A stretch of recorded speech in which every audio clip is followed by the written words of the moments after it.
Скъпи приятели, ако ви харесва това, което създаваме, дайте по един лайк, коментирайте, абонирайте се за нашия канал. За да получавате известия за всички нови клипове, натиснете звънчето. Бъдете здрави! Желая ви успех! Хранене при овен.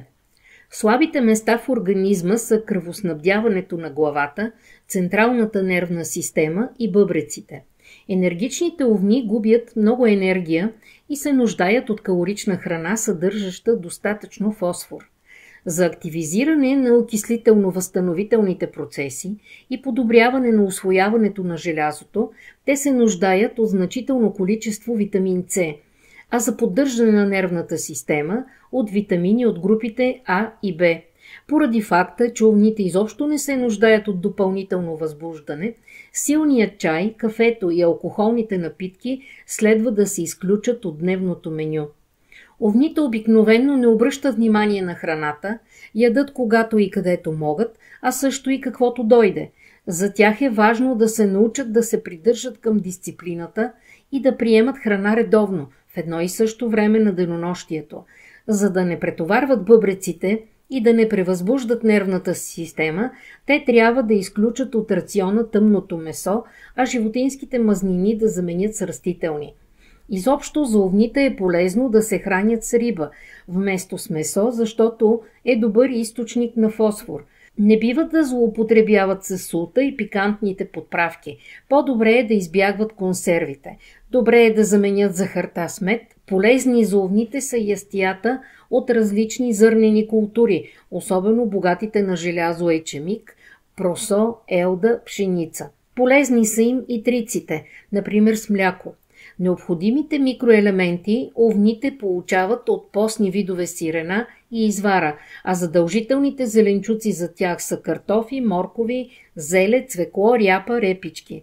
Не бива да забравят за бобовите, грах и фасул. Това са източници на белтъчини, освен това са полезни за хемоглобина.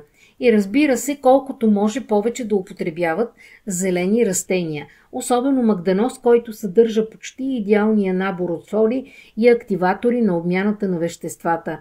От плодовете за предпочитане е да консумират много ябълки, защото те съдържат желязо и витамин С. Няма да им навредят бананите и цитрусите.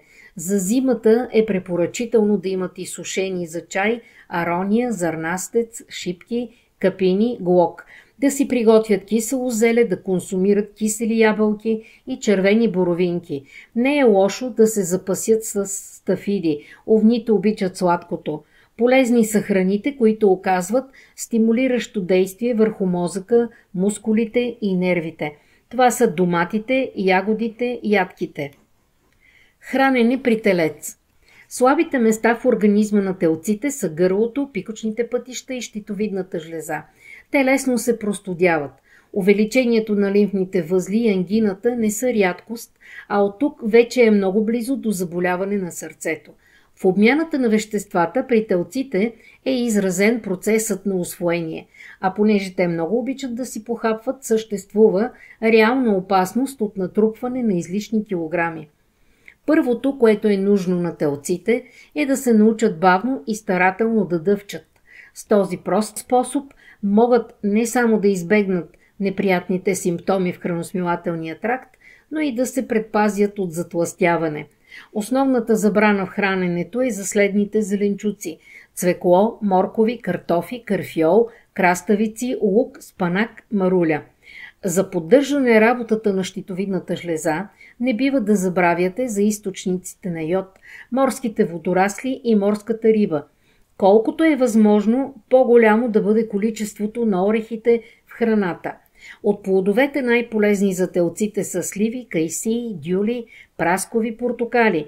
От напитките най-добри са всички, съдържащи лимон, защото е полезен за поддържане на гърлото в добро състояние. Чаят от време на време е добре да го заменяте с настойка от лайка или листа на червена боровинка, като дезинфектанти на пикочните пътища и пикочния мехур. Употребата на кафе е добре да се сведе до минимум.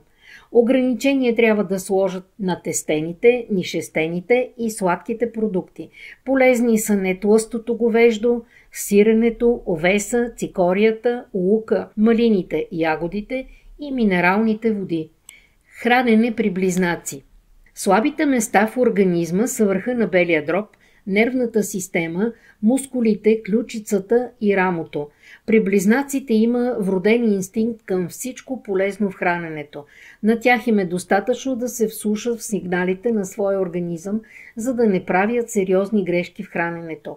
На близнаците се препоръчва богата на енергия храна, но не под формата на мазнини и въглехидрати.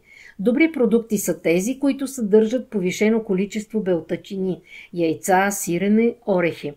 Лешниците са полезни за близнаците, защото укрепват бронхите и повишават имунитета към белодробните заболявания. Енергия на мозъка черпят най-добре от различните зърнени култури, граховите, бобените храни. За успокоение на нервната система и поддържането й, близнаците се нуждаят от повишена употреба на калий и витамини от групата В. Естествени източници на калий са зелето, картофите, смокините, стафидите, пътладжаните и тиквичките.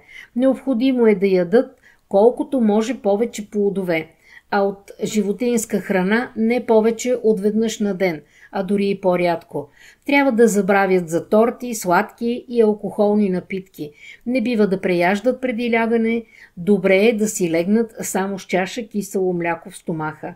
В периоди на нервно натоварване се нарушава калциевия обмен, затова в период на напрегната работа е желателно да обогатят рациона си с кисело-млечни продукти и сирене. Необходимо е да се погрижат в организма им да постъпват достатъчно количество силиций. Има го в копривата и в хвоща. Да пият вода, богата на силиций. Калиевият хлорид укрепва имунитета, способства за укрепване на нервната система и подобрява настроението при депресия. Богати на калиев хлорид са фастъците, тиквичките, пътладжаните, гроздето и маслините. През пролета на близнаците се препоръчват успокоителна диета, намаляване на кафето, острите подправки и горчицата. Хранене при рак. Слабите места в организма на рака са храносмилателната система и лимфообразуването, особено в гърдите. Те са много мнителни и притежават удивителна способност да ги привлича особено вредната храна. Затова за раците е много важно да спазват строга дисциплина при спазването на диета.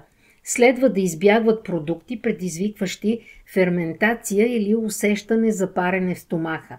Спиртните напитки и бирата са нежелателни, точно както и шоколадовите изделия. Концентрацията трябва да бъде върху рибата, зърнените храни, кисело-млечните продукти, като е най-добре да ги употребяват по-отделно, без да ги смесват. Храната трябва да бъде прясно приготвена. Идеално е, когато е на малки порции и има често хранене. За предпочитане течна храна, главно супи, и за предпочитане зеленчукови. Внимателно подхождайте към употребата на туршии и кисели плодове. Веднага след нахранване не трябва да пиете сладки или солени напитки. Силно охладените напитки са противопоказани за раците. Абсолютно да се изключи хранене в нервна, раздразнителна обстановка. Храни, приготвени на скара, е по-добре да се изключат. Месо изключително бяло, задушено или запечено във фурна, риба варена. Когато включват в храненето си миди, раци или скариди, раците трябва да очакват, че е възможна поява на алергична реакция. Раците се нуждаят от селен, натурален източник, на който са серните минерални води и чесъна. Полезни храни са морските продукти, включително риба. Хранене при лъв. Слабите места в организма са сърцето, големите кръвоносни съдове, гръбначния мозък, щитовидната жлеза. Лъвовете си позволяват излишества в храненето и затова трябва да следят за своите килограми. Нуждаят се от диета, богата на белтъчини, но бедна на въглехидрати и нешестета. Налага им се да избягват всички продукти, които довеждат до отлагане на холестеролни плаки по стените на съдовете. Като на първо място това са мазнините, тлъстите храни, тъмните меса, алкохолът и бомбонените изделия. За регулиране нивото на холестерола в кръвта е полезно често да употребяват маслини. За поддържане на сърдечния мускул, лъвовете се нуждаят от повишена употреба на калий, който се съдържа в смокини, стафиди, сушени плодове, картофи, пътладжан, тиквички. Периодично да пият настойка от цветовете и плодовете на глок. В менюто могат да присъстват бяло месо, запечено или варено, млечни продукти, яйца, бобови. Задължително в диетата трябва да има лук, чесън, пащърнак. Сливи, грах и портокали свалят нервното напрежение. Това са най-добрите плодове за лъвовете. От зеленчуците е желателно да избират тези, които имат по-груба целулоза, за избягване на запека. Магнезиевия сулфат нормализира състоянието на нервната система и съхранява младостта. Той се съдържа в брашната – пшенично, овесено и брашно от елда. Обичайно храната е бедна на магнезий, а повече от този минерал се съдържа в какаото, соята, по-малко в храната от елда, овесените трици, боб, грах, лешници, ръжен хляб. Фосфор в достатъчно количество постъпва в организма с рибата, белтъчините на зърнените култури, също така и бобовите и жълтъците на яйцата. Хранене при дева. Слабото място на девите са червата, върху работата на които, заедно с качеството на храната, влияние оказва и психическото им състояние. За този знак е особено важна диетата и добрите навици. Природно рационалните деви рано или късно стигат до избор на правилната диета за себе си. За девите е полезно вегетарианството. Основната храна за тях трябва да бъдат зеленчуците, варени, но не преварени, а също зърнените и макаронените изделия. Месото не е забранено, но е добре да го употребяват варено и то по-рядко. Зеленчуците е добре да ги подбират с груба целулоза. Препоръчва се широката употреба на растително масло. За девите са противопоказани консервите, сладките храни, животинските мазнини, пушените месни изделия. От подправките е най-добре да използват ароматни билки – кимион, мента, канела.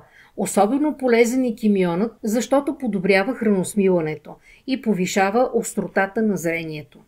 Полезни за девите са калиевия сулфат и железния фосфат, които се съдържат в елдата, овеса, пшеницата, ябълките и тиквичките. Хранене при везни. Слабото място в организма им са бъбреците, а също и разстройство на функциите на отделянето, което е свързано с детоксикацията и отделянето на токсини. Лошото отделяне се отразява на състоянието на кожата. Стратегията на храненето при везните трябва да бъде да не претоварват организма, особено с мазни и сладки храни. Сладкото понижава имунитета.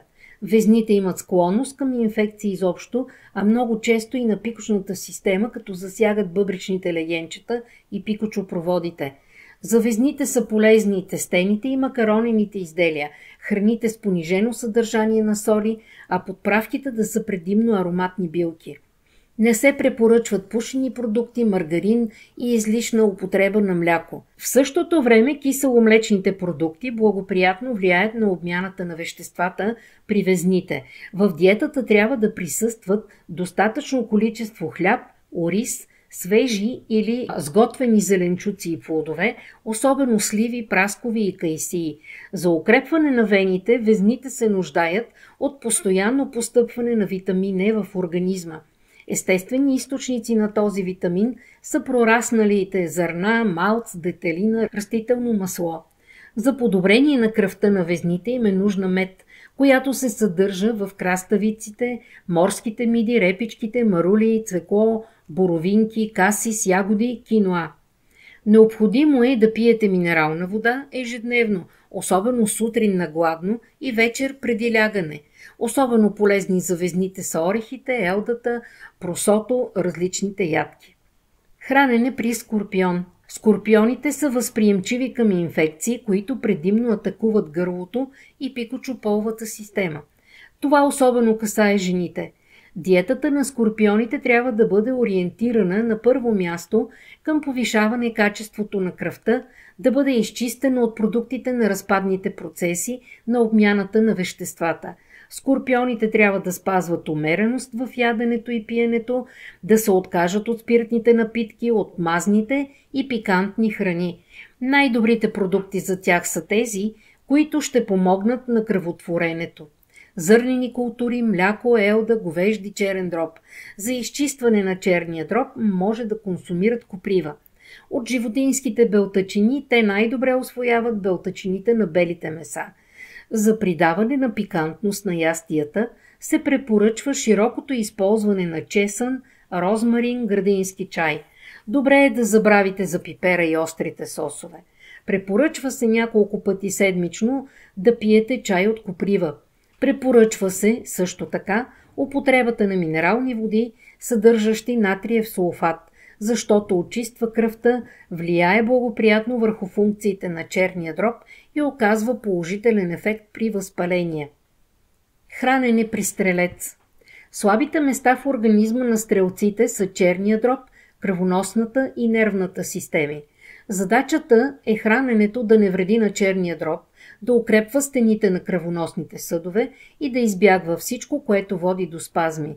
Понеже стрелците обичат да си похапват, началото на правилното хранене започва с умереност. Важно е да ограничат животинската храна, мазните животински продукти и да ги заменят с растителни, да изключат от менюто си алкохолните напитки. За да задоволят своите кулинарни търсения, стрелците могат да се ориентират към пикантните, вкусни, обемисти, но нискокалорийни ястия. Не трябва да консумират бобови храни – грах, соя, боб, а също и пресните зеленчуци и плодове. В рациона трябва да имат много зеленина – магданоз, марули, босилек, мента, целина. Добре е да се употребява мляко и кисело и прясно. Следва да ограничат употребата на захар и сол. Необходимо е също така да осигурят на организма си достатъчно количество усвояем силиций, природни източници, за който са краставиците, аспержите, суровото зеле, копривата, подбела и подобни. Този минерал помага на стрелците да преборят преумората, да подобрят паметта си и да регулират клетъчния обмен. Калият е полезен за тях и се намира в голямо количество във всяка минерална вода.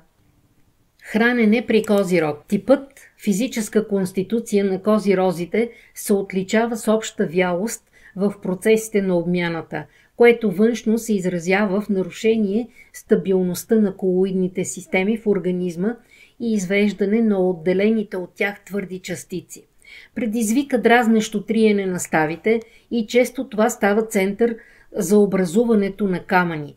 В ежедневието тези процеси неправилно се наричат отлагане на соли. Стратегията на храненето при козирозите трябва да бъде насочена към повишаване на храносмилането и подобряване на усвояемостта. Особено внимание следва да обърнат на калциевия обмен, доколкото това е основен процес на обмяната в костите, а именно костната тъкан на козирозите страда на първо място от нарушение на обмяната. На козирозите е показано разделното хранене, без смесване на белтъчини, мазнини и въглехидрати. Козирозите са единствения знак от зодиака, на който не е противопоказно да пива по чашка алкохол преди обяд за апетит. Менюто трябва да се състои от постни меса, макаронени изделия, хляб, кисело мляко, като тези продукти не трябва да се смесват. Полезни са също зеленчуците, пресни или изготвени. За профилактика е добре да консумират счукани черупки от яйца, а в детска възраст е задължително, като те са предварително добре измити и преварени за дезинфекция. Черупката на кокошето яйце съдържа всички елементи, необходими за храненето на костната тъкан, при това в лесно усвоим вид. От плодовете на козирозите за предпочитане са череши, вишни, ягоди, сливи, капини. Козирозите е най-добре да забравят за мазните риби, консерви, хайвер, пържено месо и пържени картофи.